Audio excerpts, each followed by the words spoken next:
Boa noite, Carlos. Boa noite. Bom, Carlos, só para entender, né, seja muito bem-vindo depois desses probleminhas que a gente teve aqui com o áudio, agora espero que dê certo. Carlos, por favor, eu vou pedir que você comece, eu já falei um pouco aqui da Academia do Psicólogo, que você se apresente rapidamente, fale um pouquinho, né, de uma maneira bem breve, a sua trajetória na psicanálise. Bom, eu sou psicólogo, formado pela PUC do Rio de Janeiro, com mestrado na Federal do Rio de Janeiro em teoria psicanalítica e com doutorado em literatura na PUC do Rio. Eu sou membro da formação freudiana, fundador dessa instituição, que nasceu em 1992. E eu, curiosamente, fundei a formação freudiana sendo ainda estudante de psicologia. E hoje eu sou professor da Universidade Paris II, na Sorbonne, como professor convidado já há 6 anos. E faço um trabalho lá ligado ao pensamento, o que a psicanálise pode contribuir para entender as mudanças tecnológicas que se dão nas dimensões virtuais. E aí inclui o WhatsApp, inclui redes sociais, inclui as dimensões digitais, as conexões. Freud foi um grande pensador da mente e do humano, e a gente continua dentro das dimensões que um dos caras como Freud abriu. Então eu sou um psicanalista bastante interessado nas outras áreas, nas coisas que estão acontecendo, sobretudo nessas que estão fazendo a gente progredir tecnologicamente. Legal. Acho que tem tudo a ver com o que a gente está vivendo hoje.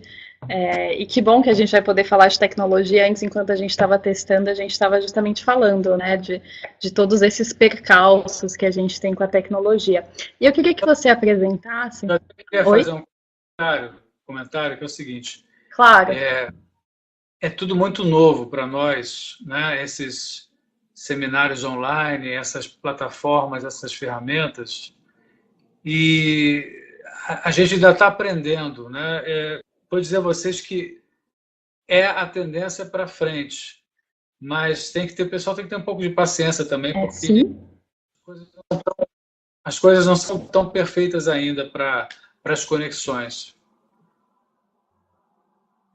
Sim, mas a gente vai resolvendo. Eu queria que você falasse, antes da gente entrar nas questões, né, especificamente do pessoal que está colocando aqui também, da psicanálise descolada, né, que é uma página também que você criou, e eu acho que isso de falar da psicanálise relacionada com as tecnologias de uma forma descolada também é um aspecto muito bacana e muito atual. Né? Então, como é que aconteceu? De onde surgiu essa ideia de falar da psicanálise de um jeito descolado? O que é isso, afinal de contas? Eu vou falar primeiro do que eu penso que seja a psicanálise. Vou tentar dizer isso. Ótimo, legal.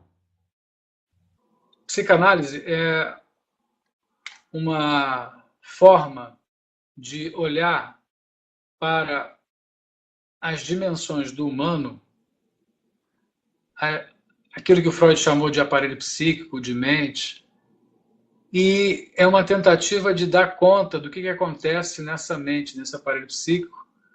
E aí tem um método para lidar com isso, que começou com Freud e veio se desenvolvendo até hoje. E esse método permite também um trabalho com as pessoas, para poder fazer com que elas tenham acesso às dimensões psíquicas que não são evidentes, que não são aparentes, que não são conhecidas. E a psicanálise se constituiu, desde Freud, com uma série de colaboradores, e ela não é um campo assim que você chega e sabe exatamente o que ela é. Ela fica tateando esses níveis do inconsciente de diversas maneiras, a ponto de você saber que tem autores que ficaram, vamos dizer assim, na história da psicanálise, como, além do Freud, o Ferenczi, o próprio Jung, o Lacan, Melanie Klein e outros. E todos esses grandes autores, eles fizeram esforços para tentar dizer o que é o inconsciente. Só que o inconsciente é inapreensível, inesgotável e não tem uma forma de ser dito. Então, psicanálise é também uma forma de você escutar o outro na abertura possível do inconsciente do outro e dar a esse que procura uma análise a chance de se reinventar, se reconstruir, se realinhar, se reconfigurar psiquicamente. Tá? Não existe uma forma, mas eu diria que para ser psicanalista, para exercer a psicanálise, há que estudar muito, muito. Uhum. Estudar é se interessar pelas formas de conhecimento, e não só psicanálise. Então, não tem como fazer psicanálise se ler muito. E a própria prática da psicanálise é uma prática da vida. É você conseguir olhar para a vida, dizer sim para ela e dizer sim para os desafios, para os mistérios. A psicanálise lida com os mistérios, com aquilo que não é evidente, né? E ela se faz através das instituições de psicanálise, das formações psicanalíticas, mas também das faculdades, das universidades, das pós-graduações, mestrados. Tem muita forma de chegar pela psicanálise, ou pelo próprio estudo que cada um faz na sua intimidade. Eu, quando cunhei esse nome, psicanálise descolada, eu quis simplesmente começar a falar de psicanálise e aparecer com uma psicanálise descolada de uma instituição psicanalítica, descolada da universidade, descolada das vergonhas e inibições que a própria psicanálise superegóica infringe aos seus praticantes. Porque descolar é muito perto de desrecalcar, que é um termo psicanalítico. E o que é desrecalcar? É você quebrar, é você desatachar, é você vamos dizer assim, desatar, né? É você analisar. Então, o que é o descolado da história? É um nome, pode ser até que seja um nome que eu vá depois desistir, mas descolar é poder se livrar dos pesos, das amarras e seguir o fluxo. O Freud falava do princípio do prazer em oposição ao princípio de realidade, e o princípio de prazer é a dimensão do vetor do livre, da livre energia. Então, toda vez que a gente entra em fluxo e experimenta um certo livre fluir, uma certa livre energia, a gente começa a ficar mais criativo, o corpo fica mais leve, mais prazeroso, a gente fica menos tomado pelo peso da existência. E aí a gente começa a ficar mais sonhador, mas, evidentemente, sem deixar sem perder de vista as dimensões da realidade. Então, a realidade passa a ser construída, reconstruída pelos descolamentos que alguém faz de si próprio. Se descolar, por exemplo, de velhos preconceitos, se descolar de diversas amarras, se descolar de diversas inibições e fazer uma invenção de si próprio, com estilo, com gosto, com tesão. Essa é a minha forma de pensar a psicanálise. Legal. E deixa eu te perguntar uma coisa, assim, que é uma pergunta que talvez no meio psicanalítico, eu não sei se ela surge tanto, mas eu acho que ela acaba surgindo mais entre os curiosos, assim. A psicanálise de hoje, a gente pode dizer que é a mesma que Freud propôs? Porque, assim, Freud foi o grande pai da psicanálise, mas e hoje? Assim, claro que houveram outros autores, mas quais que são as principais diferenças, assim, do que a gente faz na clínica hoje, do que é possível, do que é viável, do que é atual na clínica hoje, e daquilo que ele propôs? Realmente tem coisas que não se aplicam, tem coisas que são diferentes? Como é que você vê tudo isso? Freud foi um homem do século XIX que virou o século XX, viveu até 1938, 39. E foi um cara ousado, com uma formação intelectual, cultural forte. Foi um grande escritor, sobretudo. Mas foi um homem daquela época. Sim. Eu não consigo ter o Freud, nem nenhum psicanalista para trás, como modelo para o que eu faço. Eu tento usar como modelo a minha percepção do que acontece, do que está acontecendo hoje, e permanece. Nós continuamos falando, continuamos sonhando. O ser humano continua dormindo, como dormia na época do Freud. Continua com conflitos, como era na época do Freud. Mas as dimensões,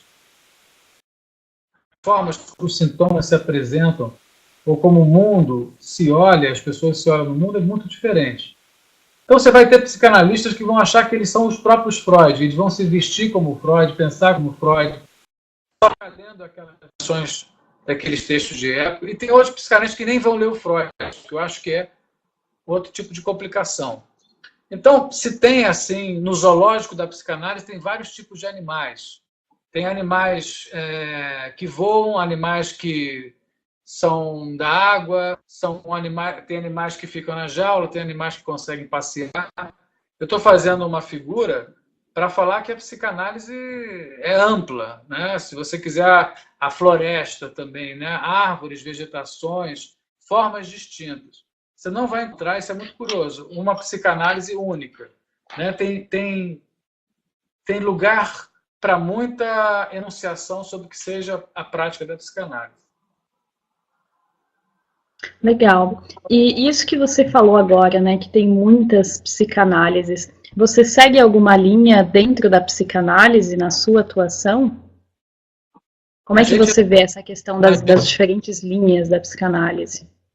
Nós somos fruto do nosso estudo, fruto da elaboração da nossa história. Eu, para poder começar a me sentir psicanalista, eu passei uns 15 anos dedicado a ler Freud. Eu, com 16 anos, a ler Freud, aquela coleção, acho que até está aqui, vou até pegar aqui essa coleção aqui, quando ela saiu, eu ganhei de presente de aniversário do meu pai, porque eu gostava muito de psicanálise e estava pensando em ser psicanalista. E até hoje ela está aqui, próxima à biblioteca. Então, para você poder ser psicanalista, você tem que ler o Freud mesmo, tá? E foram anos e anos de estudo, de seminários, porque está ali toda a base do que é a psicanálise. Quando eu fui fazer mestrado, eu já tinha interesse nos lacanianos, no estudo do Lacan, nos franceses, mas minha tese de mestrado foi em Ferenczi, que foi um autor contemporâneo do Freud. Depois eu fui estudar filosofia, Nietzsche, Deleuze, autores que estavam mais próximos de uma crítica à psicanálise também. Então, o que eu posso dizer é que cada pessoa tem uma forma de se tornar psicanalista. Vocês precisam entender que para ser psicanalista tem que estudar e tem que ser genuíno. Quanto mais Você acredita que sem ler Freud não tem como?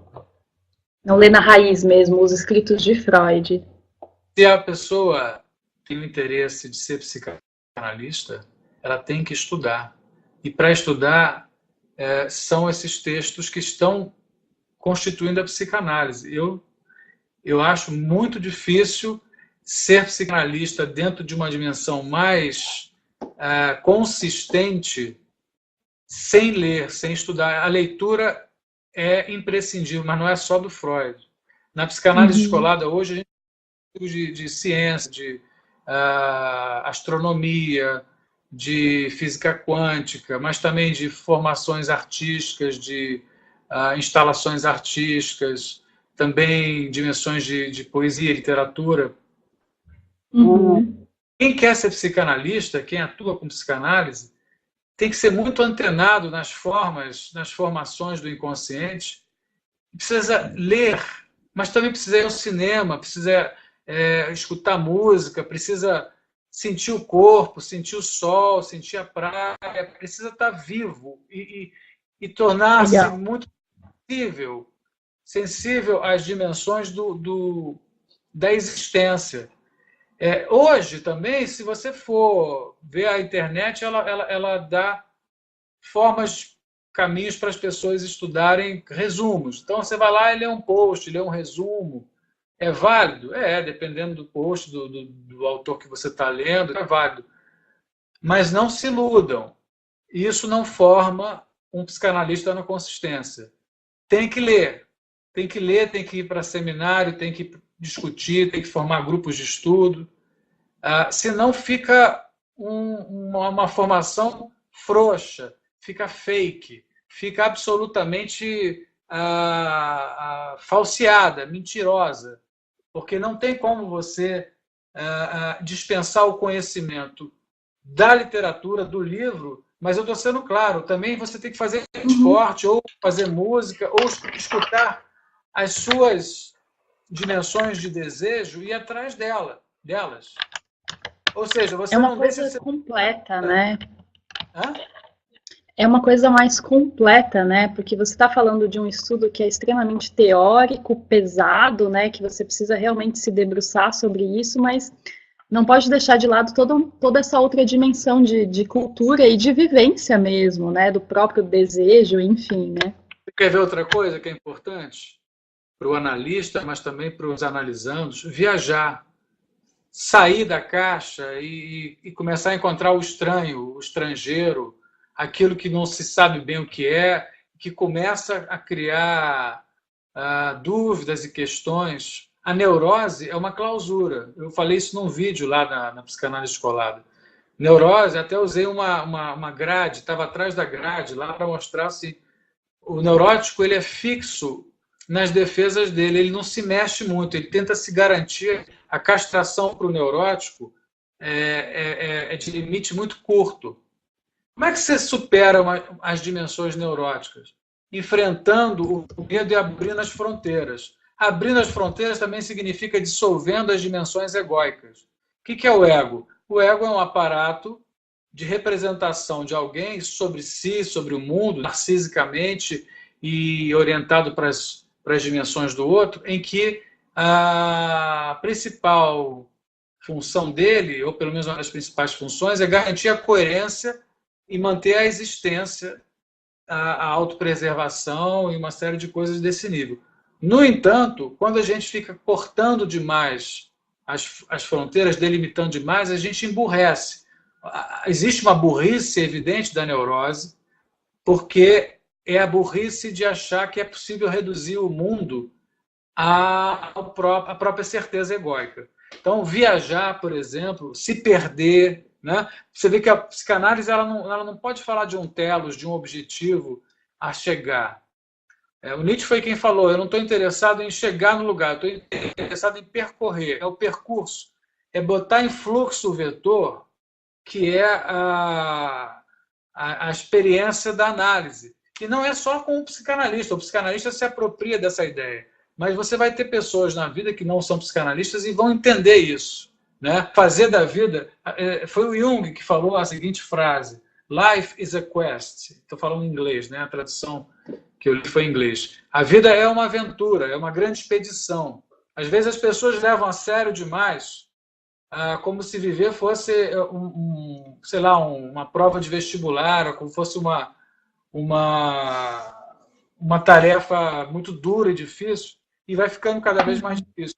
A flexibilização e o descolamento dos ideais, das censuras e da própria burrice pessoal é o que permite o fluxo, a transitoriedade, a transiência, a transferência, as transferências, as transições. É disso que se trata a proposta de uma análise. Fazer alguém transitar. Entrar nas viradas de yin e yang, noite e dia, escuro e claro, sim e não. Tudo que existe apresenta um oposto. Freud insistia nessa ideia. Ele falava em bissexualidade para falar que a sexualidade não é hétero nem homo, ela é para cá e para lá, para cá e para lá. Essas construções de gênero, essas identidades sexuais são sintomas da cultura. O homem é sexual. Né? Se alguém diz, eu sou gay, eu sou lésbica, eu sou homossexual, eu sou heterossexual, eu sou macho, eu sou sei lá o quê, e são formações da cultura. Alguém está se apropriando da palavra, se definindo a identidade. Qual é a ideia da psicanálise? O inconsciente não tem sexo, não tem identidade, não tem pátria, não tem cor, não tem raça. Ele é apenas movimentação, como que é o Freud nos sonhos, movimentação das representações e dos afetos. Quando a gente faz um laço, cria um nome, cria um time, cria uma família, cria qualquer tipo de organização, a gente está tornando ela sintoma. Isso que é o sintoma para a psicanálise. Então, se você quer se livrar do sintoma, você tem que expandir as fronteiras. Essa que é a ideia. E deixa eu te perguntar uma coisa, você está falando da cultura e isso é muito interessante, assim. Como é que você acha que a psicologia ela pode dialogar com as pessoas que não são da área da psicanálise, né, das pessoas que procuram análise, enfim, ou das pessoas em geral? Como é que a psicanálise pode dialogar com elas numa linguagem e falando de conceitos de uma forma que seja possível esse diálogo, né? Porque quando a gente questiona a cultura e traz todos esses pensamentos, a gente precisa ser muito claro, né, para conseguir atingir as pessoas e chegar até elas. Como é que você vê essa questão da linguagem na psicanálise para a gente conseguir chegar até as pessoas? As pessoas e a cultura resistem àquilo que opõe obstáculos, que faz questão, que questiona, né, que duvida, que põe em jogo, que põe à prova a própria cultura. Quer dizer, se você chegar na casa de alguém e olhar e dizer, poxa, sua casa está desarrumada, está suja, você não se cuida, ou ninguém gosta de que um outro vá lá dizer, vai desconstruir, né? Porque realmente isso pode ser ofensivo, isso pode ser mal educado, uma série de coisas. Por outro lado, o psicanalista ele não tem compromisso com nada, a não ser com a revelação do inconsciente. Isso quer dizer o seguinte, muitas vezes o que uma análise pode trazer é botar o sujeito na angústia, botar o sujeito na dúvida, botar o sujeito diante do impasse, e ele resiste exatamente a isso, porque o conforto, a zona de conforto, é geralmente onde as pessoas querem ficar. Então, muitas vezes é difícil alguém ir procurar análise, fazer análise, ou até mesmo estudar análise, porque não suporta, vamos dizer assim, as dimensões de suspensão que a psicanálise provoca, as dimensões de provocação da própria inconsistência no nível da existência.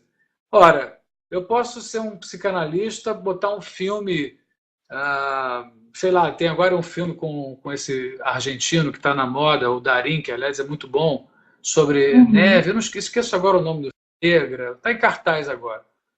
É um filme que faz pensar muito, né? Que bota lá uma questão edípica, que bota uma questão de laços sanguíneos, de terra, de perversão, de transgressão. Um filme muito bom para se pensar psicanálise. Então, eu poderia debater esse filme e... Qual que é o nome do filme, Carlos? Eu posso ver daqui a pouco. É Neve... beleza. Não sei se é Neve Negra, agora eu esqueci o nome, mas é com Darín, é um filme argentino. Legal. Já posso... então, assim, é um exemplo de como você pode debater psicanálise com filmes, pode interessar as pessoas. Mas quem quer mesmo psicanálise precisa se debruçar nos textos. Né? Uma coisa é uma pessoa ser curiosa da psicanálise ou fazer análise. Quem faz análise, realmente faz análise, acaba gostando muito da psicanálise. Foi o meu caso, eu comecei a fazer análise com 15, 16 anos e já comecei a ler o Freud porque achei aquilo fascinante. Até para mim era o seguinte, eu só vou fazer análise sem entender mais ou menos como é que isso funciona, porque se você chegar num lugar que você não conhece a pessoa te manda deitar, à luz da penumbra, e você fala qualquer coisa, ela não fala quase nada no início, você não sabe o que é isso. Chega a ser meio ameaçador mesmo.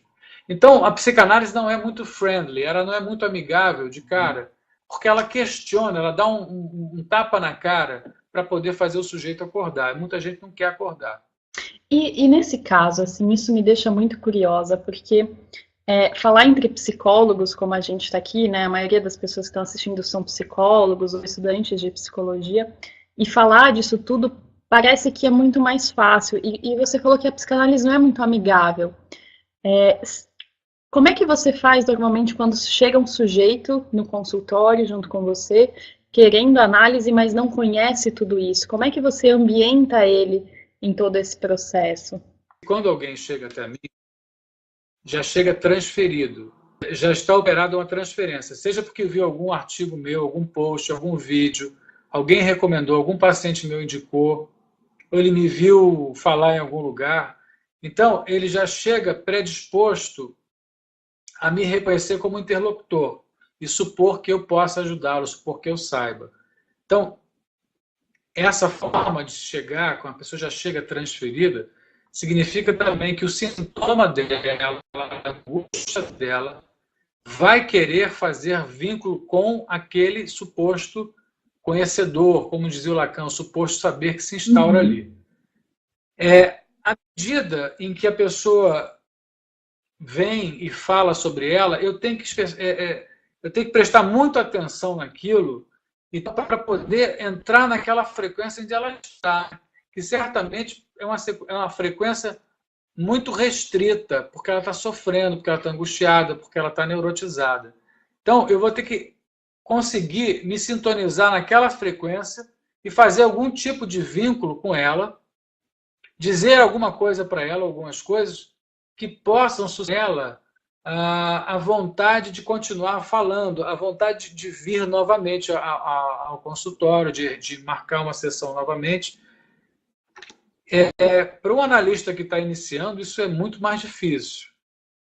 Mas para alguém como eu, que estou há 25 anos fazendo isso, hoje é alguma coisa que flui. Então, é quase como se a gente tivesse tornado, o Freud falava em telepatia. Hoje eu sinto que escutar alguém que chega a mim, eu me coloco numa posição tão suspensa, tão em atenção flutuante, tão em, assim, quase que numa abstração total, que eu consigo rapidamente sintonizar com ela. Ou seja, eu preciso me despir das minhas dimensões egóicas, me fazer fluido na minha contra-transferência para poder escutar alguém que eu nunca vi na minha vida e sintonizar com ele. Muitas vezes eu digo coisas assim que a pessoa acha que eu sou vidente, sensitivo. Por quê? Porque você tem muita sensibilidade para ouvir aquela situação, aquela dor. Mas, na verdade, o interesse é fazer abrir o inconsciente. Então, precisa muita análise pessoal, supervisão, muito estudo.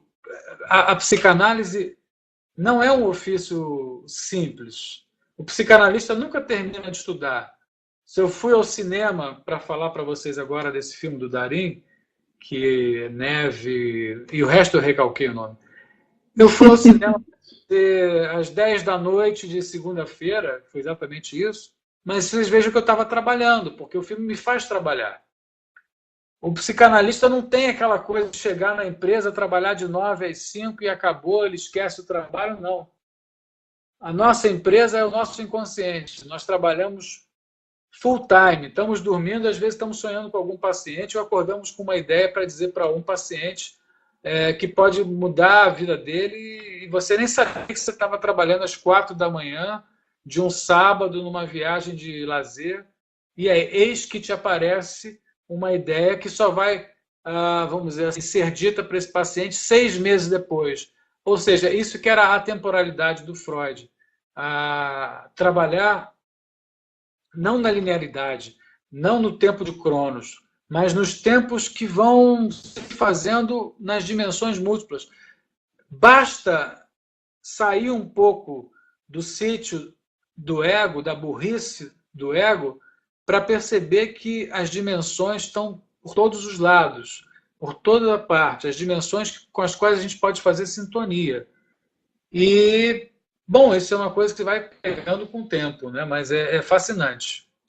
Você falou sobre isso de fazer supervisão, de estar trabalhando o tempo todo, né? A gente tem algumas noções que é o que normalmente se fala, que é a supervisão, a análise pessoal, a formação. Qual foi o teu caminho na formação como psicanalista e o que que você indicaria, né, para as pessoas que estão nesse caminho também, assim, qual seria a formação de um psicanalista, né, assim, a diferença de quem atende com essa orientação psicanalítica, como é que se forma um psicanalista?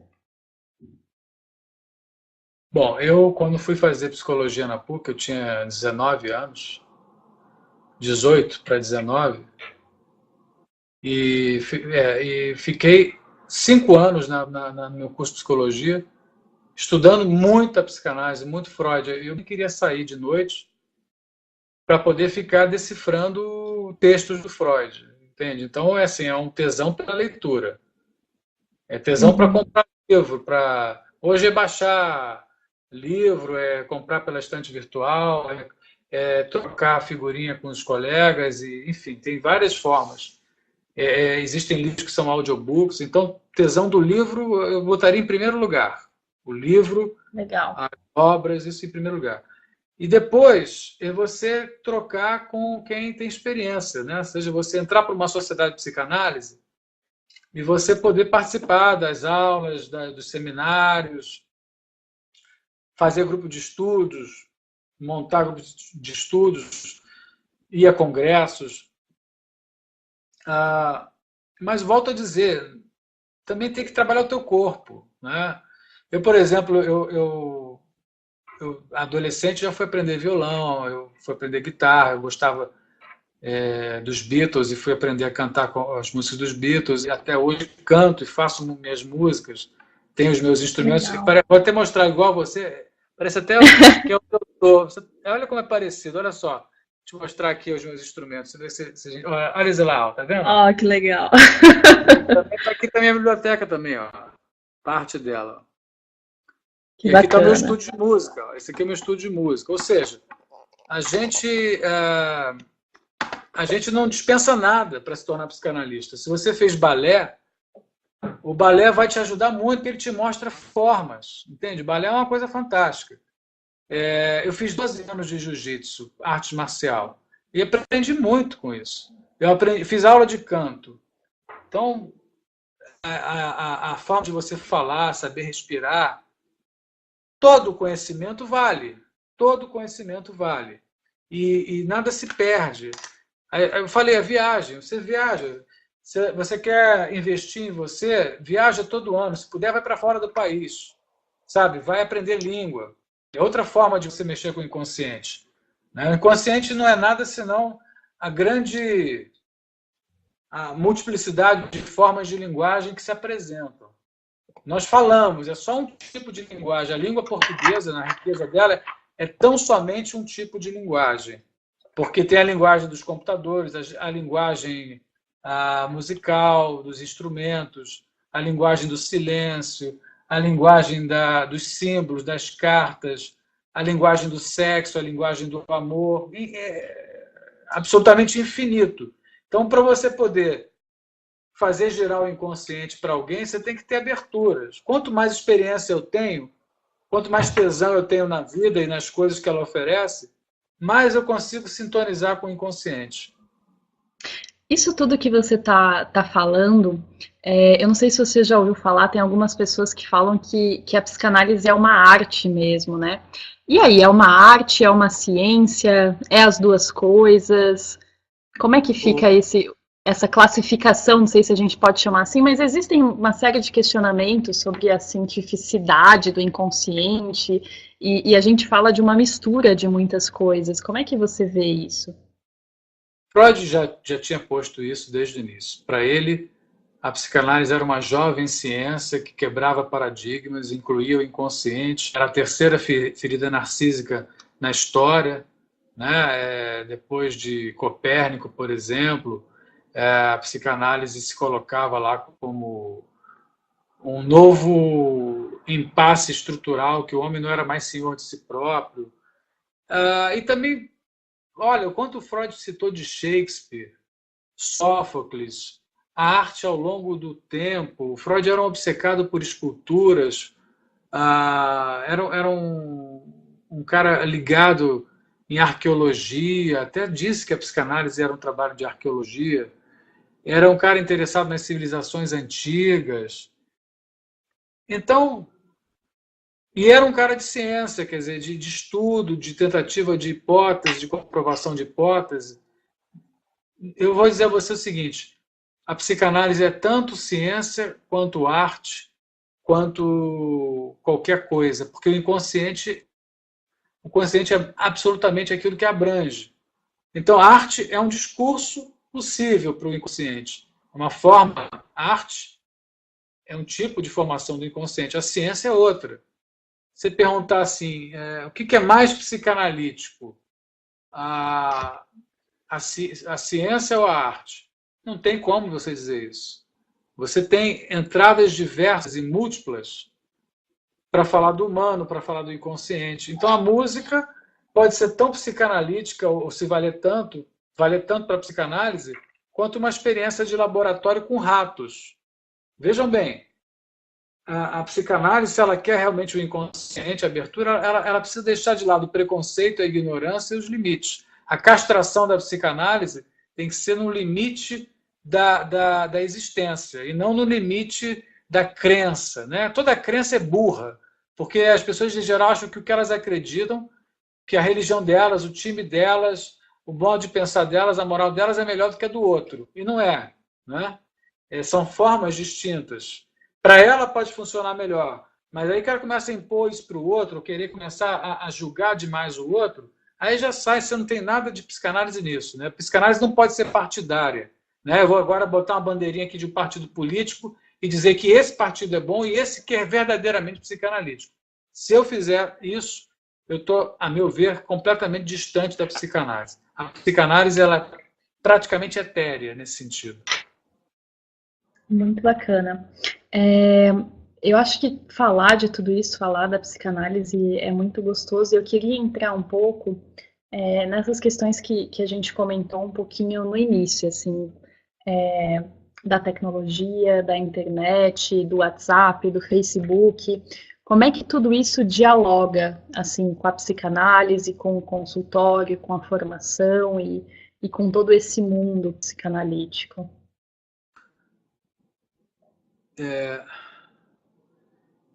Repara, Você hoje percebe isso, ninguém... por exemplo, no consultório? Como é que isso aparece?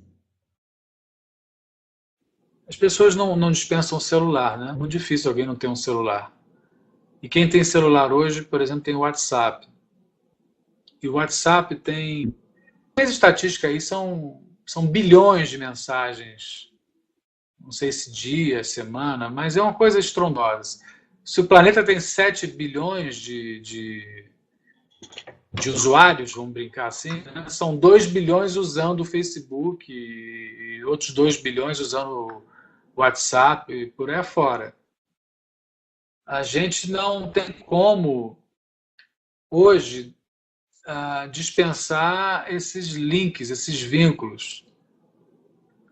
E essa tecnologia ela está viabilizando conexões. Se a gente for perceber, o cérebro humano, é um elemento altamente tecnológico nesse sentido, né? E indecifrado ainda, parcialmente decifrado. Então, qual a diferença das sinapses, das conexões neurais para as conexões digitais? Numa certa medida, elas são as mesmas. A linguagem digital, nós a conhecemos de longa data, mas ela se materializa agora. Então, eu posso até optar por não ter computador, até optar por não usar o WhatsApp e tal, eu vou ficar meio desconectado, né? meio démodé, talvez. Mas está aí, está criado, e as coisas que são criadas são usadas. Pragmaticamente falando, psicanalista que não está na rede social, que não usa o WhatsApp, que não entendeu a função do YouTube, de um post, que ignora, sei lá, o Instagram, que não se publica, a meu ver, ele está perdendo uma grande faixa do tempo da época dele. Vão ficando mais lentas essas pessoas, mais fora do jogo. Mas não dá para ser psicanalista só com cultura de WhatsApp, só com cultura de Facebook, só com cultura informativa. São duas coisas diferentes. Eu queria, né, essa parte toda de formação, acho que a gente já comentou aqui, mas isso que você falou é uma coisa muito interessante, assim, você acha que realmente a psicanálise, os psicanalistas, eles precisam falar da psicanálise, falar do seu trabalho, se divulgar mesmo nessas redes? Como é que você vê isso? Não é que os psicanalistas precisam. Tem gente que não gosta e acha vazio, fútil. Facebook, a minha timeline, eu tenho praticamente 5.000 pessoas, é uma enxurrada de abobrinha o tempo todo. Às vezes tem uma coisa ou outra legal. As pessoas estão publicando tudo, é um grande lixão. Mas nesse lixão tem coisa boa também. Você entende? A gente vê de tudo. Lixão porque o que interessa particularmente o que o outro comeu, né? O que interessa particularmente onde é que o outro no Dia das Mães. Para ele. Mas profissionalmente, assim, eu digo no sentido profissional, assim, de falar sobre o trabalho do psicanalista. É uma dimensão possível, assim? Você acredita que isso contribui com a psicanálise? É possível. Mas a gente está tateando isso tudo ainda. Porque é uma forma muito recente da cultura se manifestar. Né? O livro, ele tem mais tradição, ele é rigoroso, uma série de aspectos. O post, não, o post é imediato. Né? O que é interessante é que as redes sociais deram acesso de publicação, as redes sociais, o YouTube, as plataformas que estão por aí na web, dão acesso para que as pessoas comuns se tornassem editoras, publicadoras, editoras. Eu sempre curti música e até gravei muita coisa minha com o estúdio meu, esse estúdio que está aqui, que eu mostrei um pouco. E um dia eu resolvi com o meu iPhone fazer um vídeo, e eu não sabia que o vídeo que eu fizesse, já um psicanalista estabelecido, me colocando assim em evidência no risco, saindo da minha fronteira, como eu acabei de dizer, saindo da minha suposta segurança, não era segurança nenhuma, é só neurose, né? O cara vai e bota um vídeo. Meu primeiro vídeo fala sobre julgamento, né? Que as pessoas julgam umas às outras. E quando eu fui ver, o troço tinha entrado em progressão métrica de divulgação, as pessoas estavam adorando.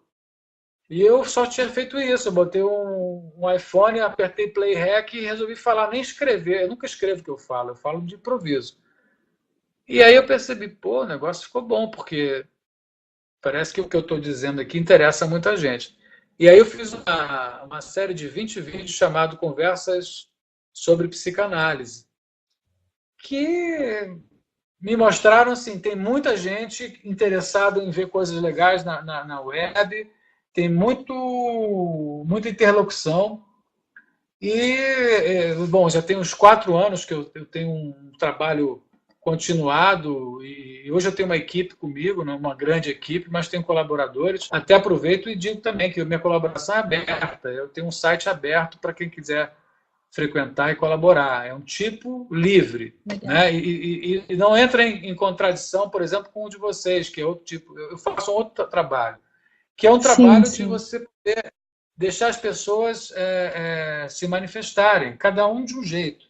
Depois que eu fui fazer meus vídeos, eu não quero, por exemplo, eu tenho um doutorado, tenho 20 anos de prática de ensino nas faculdades aqui do Rio de Janeiro, e hoje eu sou professor convidado da Sorbonne há 6 anos. E desse lugar eu tenho pensado muita coisa ligada a vídeos, ligada a essas tecnologias. Eu publiquei recentemente num congresso na Espanha um trabalho chamado WhatsApp como extensão do corpo, né? Como prótese, que o WhatsApp passa a ser uma forma de expressão de linguagem. Então, acho que cada um pode achar a sua forma, cada um pode buscar o teu site e se conectar de diversas formas. Eu encontrei isso, eu me tornei cada vez mais um videomaker, vamos dizer assim. Eu estou agora trabalhando num projeto chamado Trip Psicanalítica. Foi a viagem que eu fiz à Europa agora em março, e eu fiz 12 takes em lugares distintos. Por exemplo, fui ao Museu Van Gogh na Holanda, fui nos Arcos do Rio Sena por baixo, fui na Bastilha, que é um bairro em Paris, na própria Sorbonne, e fiz vários takes. E agora estou trabalhando com um produtor de vídeo, a gente está fazendo junto com um produtor de música uma linguagem completamente distinta. Eu tenho certeza que vai ser interessante isso. E cada um pode fazer o seu. Cada um pode achar o seu caminho, o seu espaço. Isso não quer dizer que a psicanálise vá sair e vá ser isso. Mas isso está agregando, né? Você tem que ficar onde você gosta, onde você sente a vontade, onde você se desenvolve. Se você não gosta, você não precisa ficar nisso. Mas você tem que, talvez, né, seria até assim, uma sugestão, você tem que fazer com que aonde você esteja seja bom, seja bacana para você. A vida é meio curta, sabe? As pessoas não têm muito tempo para não fazer o que elas querem. Tem que ir atrás. Se quebrar a cara, fantástico, entendeu? Volta e tenta de novo. A gente quebra a cara demais. E essa coisa de tentar se garantir com, sei lá, às vezes o pessoal, eu quero fazer concurso público para ter um emprego garantido, um salário. Tá bom, você até garante uma certa estabilidade, mas o resto, e os teus sonhos, você vai vender para uma estabilidade como essa? Cada um tem o seu percurso. Então, assim, não, o cara é alguém que não quer psicanálise, ele quer ser só, sei lá, um cara burocrata que trabalha numa empresa. Até esse cara pode ser psicanalista, ou seja, não tem regra, mas tem que estar no faro daquilo que te faz bater o coração, que te faz brilhar os olhos. Legal.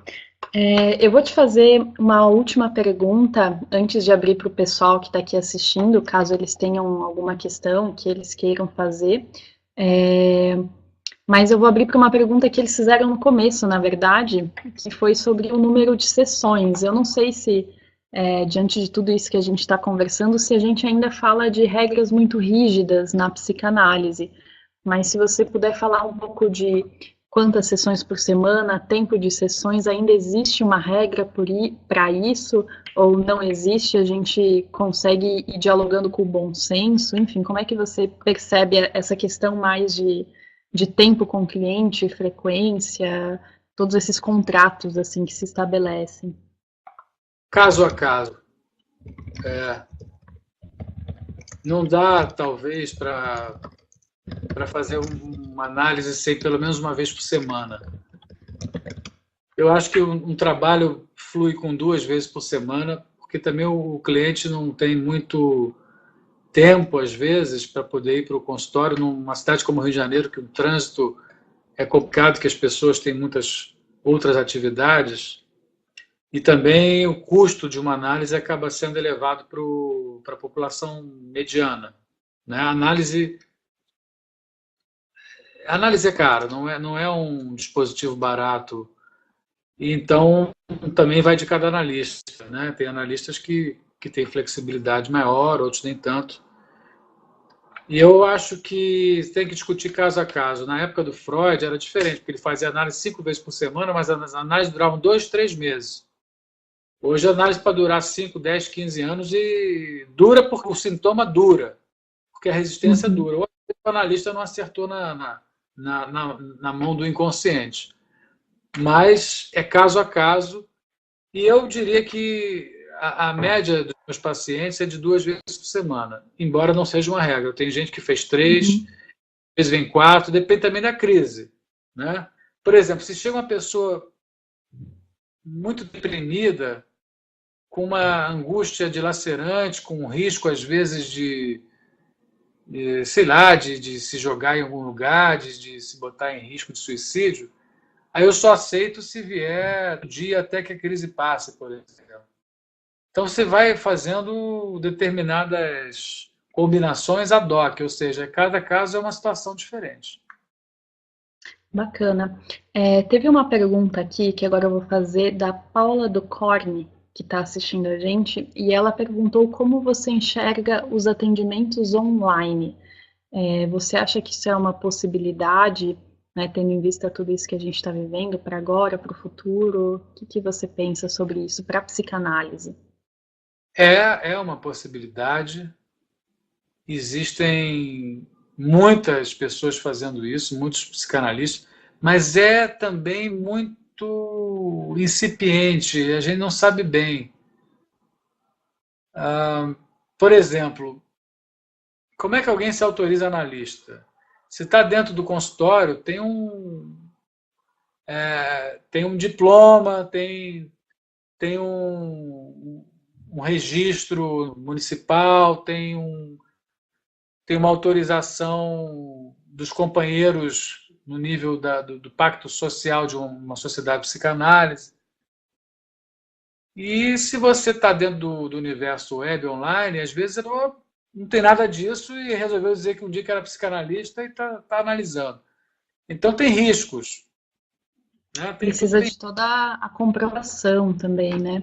Eu vi um tempo atrás, tem uma pesquisa da Universidade do Rio Grande do Sul que foi feito um estudo realmente, né, de psicanálise atendendo online e foram resultados bem bacanas, assim, né? Acho que é importante olhar para todos esses cuidados, né, ter toda essa preparação, né, mas em relação no futuro, particularmente ao dispositivo, uso da câmera ou só a voz, pode funcionar. Eu dou um exemplo. Pessoas que moram no interior, às vezes não tem nem psicanalista na cidade.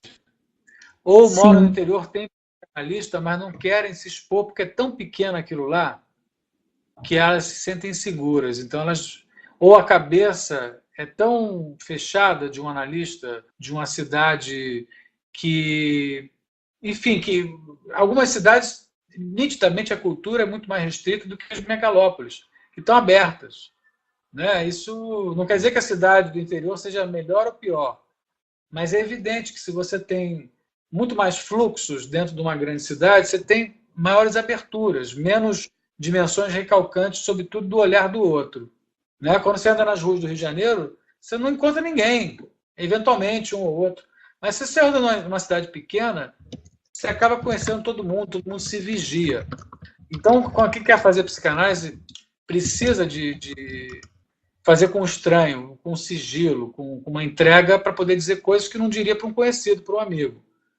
Nesse sentido, eu acho que a análise digital, virtual, ou pós à distância, pode ter seu lugar, certamente. Mas eu volto a dizer que está tudo muito incipiente, não existem regras corretas, claras, não existe legislação definitiva. No caso dos psicólogos, o CRP, por exemplo, tem algumas determinações, mas tem que estar aberto. Tem que estar aberto, senão fica fora do tempo. Não, olha, uma coisa é certa. Nós caminhamos para virtualizações. Então, de um jeito ou de outro, isso vai ser mais frequente, vai ser mais usual. Mas eu diria que ainda estamos engatinhando. Ainda estamos aprendendo. Uma outra coisa é o seguinte. Quando você está pessoalmente com uma pessoa no consultório, a presença mexe com elementos sensoriais, sensitivos, que à distância ficam comprometidos. Não quer dizer que à distância não possa ter outros sensoriais, mas é preciso levar em conta que a presença traz força para uma análise. Com certeza ainda tem muito que avançar, né, assim, de estudos, de regulamentação, de tempo, enfim. Bom, pessoal, das perguntas que a gente tem aqui, né, acho que já está dando 10 horas, a gente pode encerrar aqui com a pergunta da Esther, que eu acho que é uma pergunta que perpassa um pouco do que a gente falou, mas que acaba sendo a dúvida de muita gente, né? A Esther falou o seguinte: para uma pessoa recém-formada que deseja seguir pela psicanálise, quais passos ela deve seguir? Que eu acho que aí a gente termina de uma forma já dando alguns caminhos, né? Apontando algumas possibilidades mais objetivas, talvez. Bom, ler Freud, ler os psicanalistas que fizeram escolas, que são importantes. Ler muito. Depois que ela se cansar de ler, ela volte a ler, porque o Freud você pode dizer, pode ler a vida inteira que você não vai aprender tudo que está ali, que é muito rico. Como o Jung, como o Ferenczi, como Melanie Klein. E aí você pode ir para a literatura, para a filosofia, isso é uma coisa. Fazer análise. E, se possível, com mais de um analista, né? Não ficar só no analista por muito tempo. Você ir modulando, experimentar analistas diferentes. Procurar uma sociedade de psicanálise e participar de alguma maneira. Assistir os seminários, né? Encontrar alguns mestres, eleger alguns mestres, mesmo que seja por um tempo, depois descredenciá-los talvez, mas deixá-los mestres por um tempo. Ir a seminários, ir ao cinema, ir ao teatro, fazer esporte, cantar, dançar e viajar muito. E insistir, porque nenhum psicanalista se forma em curto espaço de tempo. Psicanálise é um processo contínuo, interminável na sua formação, mas depois de muita insistência a gente consegue olhar as coisas de um lugar melhor. Então, assim, posso dizer a vocês que quando eu resolvi ser psicanalista, ainda muito garoto, com 17, 18 anos, eu estava tomado da paixão. Aí fui embora, não pensei em muita coisa não, fui fazendo. Quando eu me tornei formado, psicólogo, e podia oficialmente ter meu consultório e clinicar, estava na empolgação do início. Tem um determinado momento que você se pergunta, pô, mas quando é que esse troço vai me dar sustento que eu mereço, que eu investi? Aí, poxa, como é que é isso? Você tem que fazer o quê para que as pessoas te procurem como profissional? Aí você vai se virando, né? Eu fiz muito programa de rádio, eu fiz muita palestra, eu me engajei muito em movimentos da sociedade. A vida social tem que Bacana. existir, não pode ser um psicanalista isolado, tem que ter vida social. E a insistência do tempo. Às vezes eu pensava, pô, será que vale a pena continuar sendo analista? É tão sofrido o processo de se manter analista. Mas houve uma época em que eu voltei a ter uma convicção assim de que não só eu estava num caminho certo, que era um caminho longo, mas como era muito bom ser psicanalista, como era uma coisa assim fantástica você lidar com o conhecimento e a prática analítica. Hoje eu digo a vocês que eu tenho uma realização plena no meu ofício que não se reduz ao consultório. Né? Eu dou aula, eu tenho meu trabalho nas redes sociais, eu faço vídeos, eu faço música, eu dou palestras, eu viajo para falar, eu escrevo papers, eu tenho uma clientela muito grande hoje. Muito grande mesmo, a ponto de, às vezes, eu não poder atender e ter que indicar para alguém. E isso me levou muito tempo para construir.